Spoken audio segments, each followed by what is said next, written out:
Story of the season, bro. Carolina digs a first half hole that's just too deep to climb their way out of in the second half. You don't want none! You don't want none! What's going on, Tar Heel Nation? It is your favorite North Carolinian, Ross the Tar Heel, and in this huddle, baby, unfortunately, we've got to talk about the 71-64 loss by our North Carolina Tar Heels at the hands of the Ole Miss Rebels. And the first thing that I want to say is this, man. Congratulations to Ole Miss. They played a hell of a game. They started out just lightning stinking hot. I think they were 6 of 7 from 3 to start the game. And it was a 20-point game before we stinking knew it. And they just literally overwhelmed North Carolina off the jump. North Carolina had taken the approach of playing some type of drop coverage where the defenders were going under screens, and it was allowing the Ole Miss Rebels to get really good step-in threes from deep. And they were hitting them. They were hitting them, man. And, you know, that kind of was the case throughout the game. We never really tried to go over the top, if you will.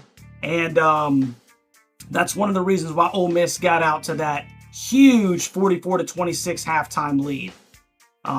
They just were making their shots, man. And it's not really necessarily known as a three-point shooting team. So I think Carolina was a little taken aback by that.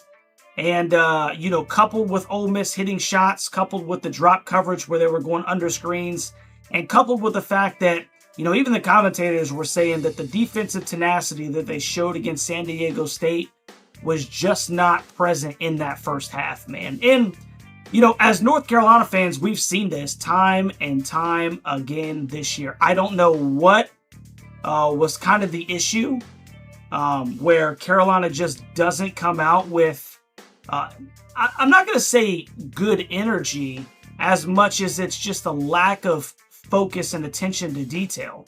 But that's what happened today. And it completely took me aback. I was very surprised with the way that Carolina's been playing. With the way that a bunch of teams or a bunch of commentators around the country have also noticed the way that Carolina's game changed over the course of the last month and a half. But, it's the story of the season, man. Start out slow and have to dig your way out of an extremely large hole against, good competition, if you will. And Carolina shows, man. They showed all season, at least for a half of basketball, they can play with anybody. It's just digging themselves in that hole in the first half. Now, before we go into the stats of this thing, I want to give a shout out to, the seniors, man. Jay Witt got hurt. I really hope he's okay. We're talking about it in the chat, man. The guy can't catch a stinking break. He came down hard on his ankle. I didn't want to see it because I felt like it looked pretty bad just watching it in real time. So I don't know exactly what the extent of his injury is, but I hate it for the young man. And I hope that Jay Witt recovers quickly, man. RJ Davis, my guy is stinking gone, bro. Finishes his UNC career with 15 points on 6 of 17 shooting, 1 of 8 from 3, 2 of 4 from the free throw line. He had 3 rebounds and 3 assists, and it's gonna be wild not seeing RJ in Carolina blue, man. It really is. It really is, man. So, just really, it's the end of an era. It's the end of an era, man. He finishes as Carolina's second all-time leading scorer. And, obviously we wish RJ Davis, whose jersey will be hung at the Dean E. Smith Center, or is hung, will be hung. We wish him all the stinking best, man. He's done a lot of great things for the University of North Carolina, and it's just crazy, man. The thing about college basketball is you watch these eras come to an end, and we've been watching RJ for 5 stinking years, and it's done. So crazy. And moving into next season, there's so much turnover as well. We don't know who's coming back. We know who Carolina's recruited, and things of that nature, but it's going to be interesting to see how this roster looks, starting in September, October timeframe when they start, practicing, moving into November when we get into next year's season. So I'll tell you one guy that I'm excited to have back. And he really was, he came on strong late this year. Van-Allen Lubin, bro. Van-Allen Lubin was 6 for 7 from the field, 2 of 2 from the free throw line, finished with 14 points. And, Lubin he's an undersized guy, but he did well towards the later stages, of this season, man. He was averaging like 13, 14 points per game. He was actually Carolina's second leading scorer, and he was their second leading scorer today. And Van-Allen being on the bench really hurt North Carolina with the foul trouble. So Van-Allen will be back, and I'm, personally very happy about that because I think that he's a really good basketball player, and he did come on really strong, at the tail end of this year. Drake Powell, he finished 3 for 11 from the field, 2 for 4 from 3, finished with 8 points, 7 boards, 4 assists, no turnovers. I'm really hoping that Drake decides to come back. And I'm also hoping that Ian Jackson decides to come back as well, man. He did not have a very good ACC tournament, and he did not have a very good NCAA tournament. Ian Jackson's game has been so night and day, and obviously he's, dealing with some personal stuff, in his personal life, and that may have contributed to the not so good performances here in March.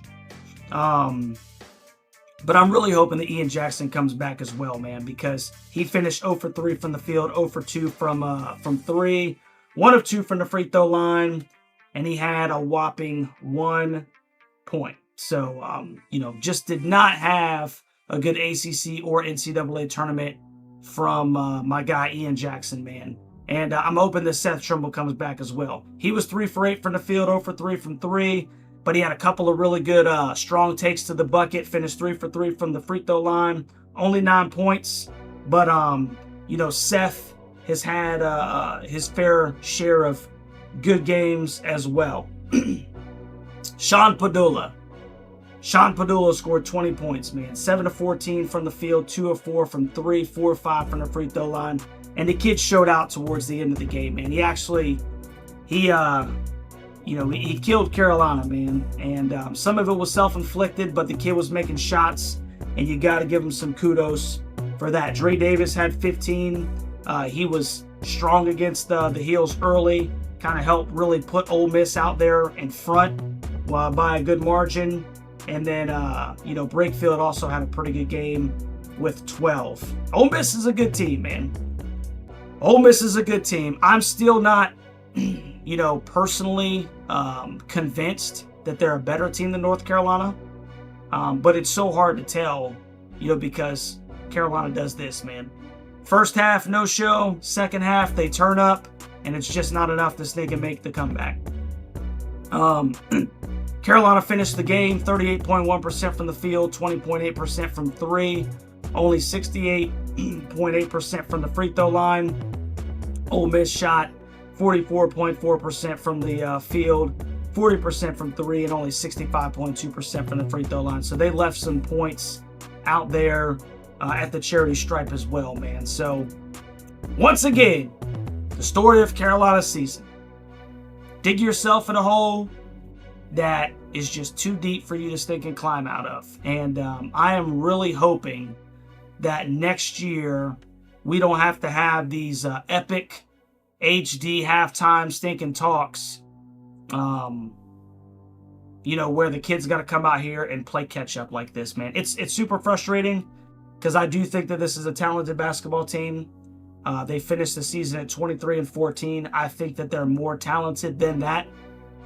But some things got to change, man. Some things got to change. Carolina needs to be active in the portal for a legitimate big. The Nevada kid, would be great. just we got to get some more size down low. And it'll be interesting to see how things are shake up moving forward, man. But I want to also thank everybody for hanging out, man. This completes our second season as a channel. And you guys have been fantastic, man. I can't thank you guys enough for all the love and support. And one of the saddest things about the end of basketball season is that, obviously there's not as many live streams and things like that. We'll still do a couple over the summer, and I'll still be putting out content. So make sure that you stay tuned to those, because there really is no stinking off season. We're just gearing up for football season and the next basketball season, man. But I really do, man. I can't thank you guys enough for all the love and support that you guys have given the channel, man. We basically have almost doubled our growth from last year, and that's you guys. That's you guys. So I'm extremely grateful and thankful for all that you do, and I'm looking forward to many more seasons as a Tar Heel family, win, lose, or draw, man. So last year we had a Sweet 16 trip. This year we got the first 4 win, and we got bounced in the first round, dude. And it's unfortunate, but it is what it is, man. It is what it is. But no matter what, it will always be a great day to be a Tar Heel. So I love you, Tar Heel Nation. Do me a favor, man. If you haven't already, on your way out, like, share, and subscribe to the channel. And we will catch you on the next one, baby. Go Heels.